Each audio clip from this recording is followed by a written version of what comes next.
पाणीपाग लगातार भाव परिवर्तन होउछि जेहुंतिपाई ज्वर थंडा काशर समस्या भी बढ़ी जाउछि। एमितिरे खाद्य पेय को नहीं टिके सतर्कता अवलंबन करने को पड़िबो।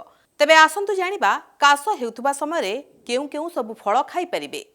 काश समय रसयुक्त फल और खटा फल खाइबा देह पई भल। तेबे कौन सही फल आसंतु जानिबा। काश समय किवी फल खाइबा खूब भल। कमला भी काश समय आपण खाई परिबे। काश समय अंगूर भी खाई परिबे। हेले मने रखिबे फ्रिज रे रखुतबा फल को आदौ खांतु नाही, नचेत स्वास्थ्य बिगड़ी पारे।